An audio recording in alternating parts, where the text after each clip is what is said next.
Hello, Leo. It's umomgtarot, and this is your Who's Reaching Out tarot card reading. Let's get on right into it with the astrology reading cards, and then we're going to do a tarot spread. Boom. Let's start. Your first card is Taurus. The energy around you shows the abundance of nature. It is rich, earthy, and productive, yet relaxed and slow. So your person reaching out to you could be a Taurus. That energy is looking real fierce, real powerful, very grounded. Whoa. Very grounded. And about their business when it comes to money. Looking for that money. How do I get it? That's why you're into that, eh? Then we have Aries energy. Aries, the energy around you is dynamic and spontaneous. Crusading impulsive action is likely. Likely. There are Aries and Taurus right next to each other on the pinwheel of the zodiac. We got some fierce energy. I'm not gonna lie to you. We got some fierce energy coming at you. Okay?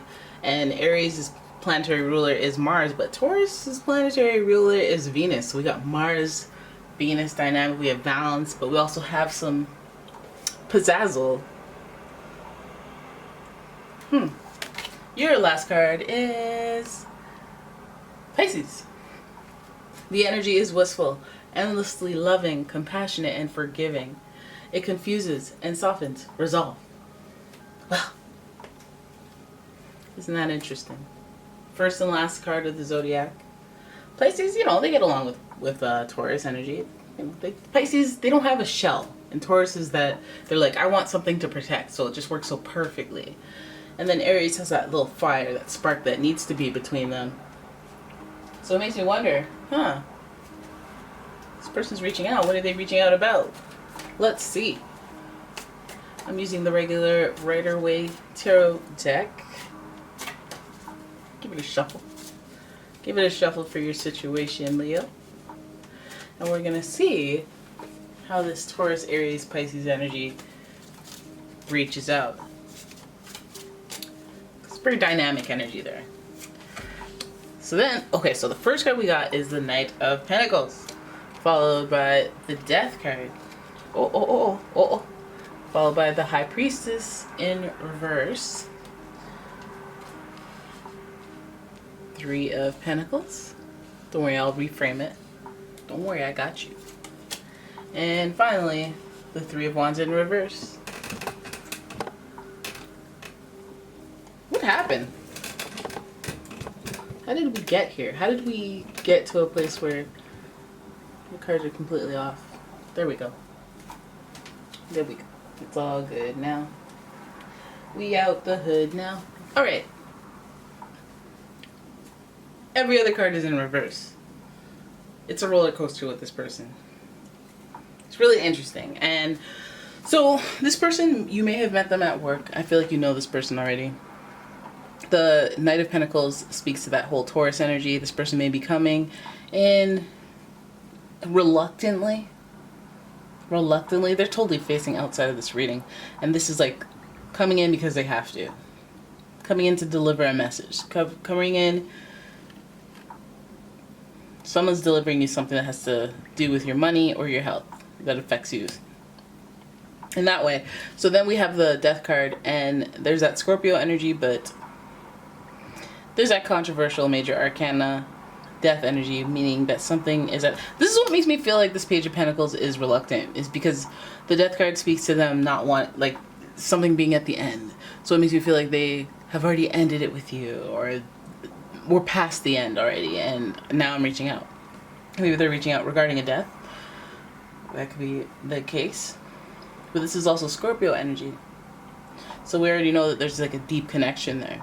And then we also have two people riding in on a horse. Very opposite. Black horse, white horse, in reverse, upright. And then the Death card reminds us that however they're coming in, whatever they're coming in with, I feel like they're coming in with news. They're coming in with news. News that affects either your money, maybe they're cutting you off financially in some way. Reluctantly so, though. Reluctantly so. Either they're taking some money away or they're coming in against their will and maybe to ask for money. Okay, might coming in from the past. But anyways, so the High Priestess is telling us that we don't really know what the deets are, and whatever they're proposing, whatever they're reaching out to you about, only scratches the surface of what they want to tell you, or what they know. The High Priestess does speak to the inner wisdom of, the moon, and when we think about the moon, it's like we're thinking about our internal thoughts that people never find out about, those little, what if I did this? And, we can't even discuss it. You know what I'm talking about, those thoughts that you have in your head that you, nobody's hearing about that, right? And the High Priestess is exploring all of that energy, and now she's also known for the Keeper of Secrets, because that's where they live, right? And so the High Priestess is also, this person does not want to reach out. This person is almost like not, I don't want to say not attracted to you, but they're like, oh, I really do not want to reach out to you at all. They have more going on than they're going to ever let on or tell you, but I feel like they have to work with you. Do they dislike you? I don't know if they dislike you. It doesn't even see that there's malice or anything there. They just don't want to do this. So you guys may have somebody reaching out to you that has to work with you, and you may not understand why or what position, what role they need. Why do we need to be doing all this? But I think that has something to do with your money, your work, and look, three-way collaboration right here. There's 2 3s. The Three of Wands is like, okay, well, we're just doing a group dynamic kind of thing. Some of you guys are just having someone reach out to you because they got to work with you. Right? And there's more to it than what you think. So don't be impulsive. Don't be like, okay, no, I don't want to work with her. Because for all you know, it was your boss who made the request, right? So you don't want to throw yourself off. Now here's the Three of Wands that makes me go, okay, you don't want to do that because this person may take the lead. And you might not like that. Three of Wands represents somebody rising out of a group and becoming the leader. This makes me feel like there's backyard shenanigans going on here.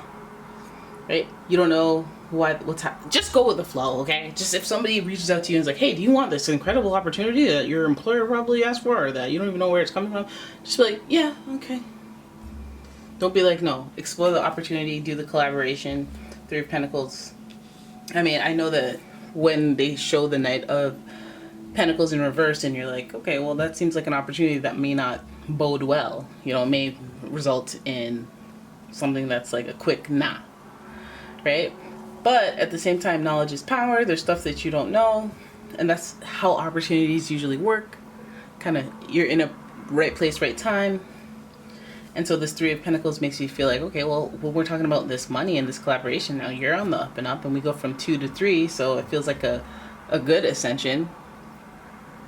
There's stuff that you don't know. There's stuff that's being hidden from you. But I feel like it's to your detriment to not really stay on the positive aspect. Not be like, no, I don't want to do this or that. Being like, it's not going to be, the no is not going to be because of me. Maybe it's about being more strategic at work or like with people who want to collab with you. Because this is almost like a warning to not try to get ahead of it or rise to become the leader of the situation. So that's like asking too many questions. Don't ask too many questions, just go with the flow. Somebody says, hey, can you help me out with this? Be like, yeah, sure. You want to position yourself in a place where you don't actually have to help them out? Kudos to you. But I think that you shouldn't downright be like, no, why? That's not my job. Don't do any of those types of antics. Okay, because whoever's reaching out, I feel like they're connected to the High Priestess. High Priestess is not only the Keeper of Secrets, but she also is some sort of authority. She knows the whole story. She's going to be governing above everything, and you can't come up to her and lie because she's already in the know. She's like the mother of all mothers. Nuh-uh. So yeah, dudes, little dudes, anyone reaching out to you, even though it might even look like a, wait a minute, I don't want any parts in this. That's a bold thing to tell you to just proceed with the Death card. But remember, the Death card is a matter of perspective. It reminds us that this message of the endings, some people are terrified by it. Some people are like, yes. Some people are like, oh, okay. Some people are indifferent. And so if you immediately see something and it appears that way, remember there's so much more that you don't know. So don't So opportunities that are coming your way, I feel like you want to say no to them, or I feel like somebody is like gonna deliver some lukewarm news that isn't actually lukewarm news, or if they like, hey, can you just help us out in the locker or whatever, help us out with this one thing, and then you can go back to your work and you're like, oh, fine. Really, when they were testing you out to see if you could get a promotion, like, that's what I'm talking about. Like, don't, you know what I mean? Because we have Taurus energy here, and that's what makes me feel like it's more about work. We have that Taurus energy there, and they like to go up, they like to move up, but Aries especially, they intend to move up. Pisces is emotional, so that's what makes me feel like, oh, any of this moon related and water related stuff over here is like, let's pay attention to that, let's pay attention to the feels, but let's also go with our intuition, because there's a lot of intuitive energy here. Water, we got Scorpio, Cancer, Pisces in the mix. That's 3 right there. There's 2 3s right here. It's a lot of trifecta energy. But I feel like collaboration and this being like a group thing, and it just feels like they're coming in sideways, so just be on your toes, be ready, be nimble, be quick, and keep the perspective of, I don't really know what's going on, but I'm just gonna kind of like go with it until, like, unless there's like an obvious objection, like, I'm not gonna do that, I'm not gonna get naked, what? But other than that, don't let them catch you slipping this week. Alright, so there it is. That's your reading. I hope you guys enjoyed it. If you did, please give the video a thumbs up, subscribe to the channel, leave a comment, share the video, turn your notifications on, and if you'd like a personal reading, please check out the link in the description. I did it! I did it! Yes! And thank you so much for watching, guys. I will see you in the next one. Bye-bye.